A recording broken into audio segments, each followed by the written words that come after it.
छपा नथिया हो पूछे का न बलिया याद करके रोवे रोजा गोरे गोरे गलिया राजा अरे पूछता नथिया हो पूछे का न बलिया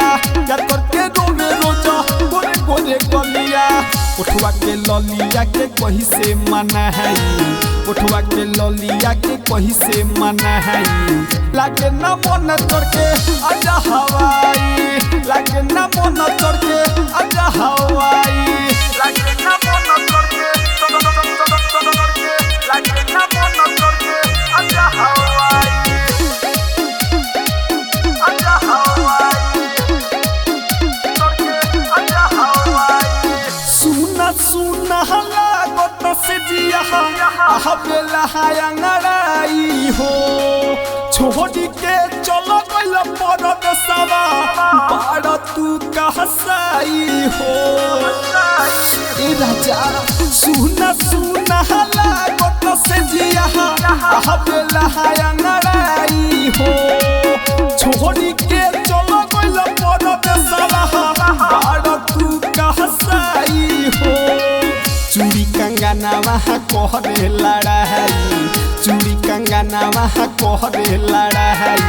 लागे न मन करके आजा हवाई लागे न मन करके आजा हवाई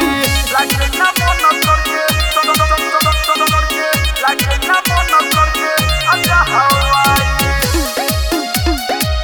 आजा हवाई करके आजा हवाई बैठी के रोज रहिया निहारी इसके सुलझर रातों दिन निको न लागे है खाना पीना ए हो राजा तुहरा दिन हर का कोई हो बैठी के रोज रहिया निहारी इसके सुलझर रातों दिन निको न लागे है खाना पीना ए हो करे जा तुहरा तू ही बड़ो हई जवानी के दवा है तू ही बड़ो हई जवानी के दवा है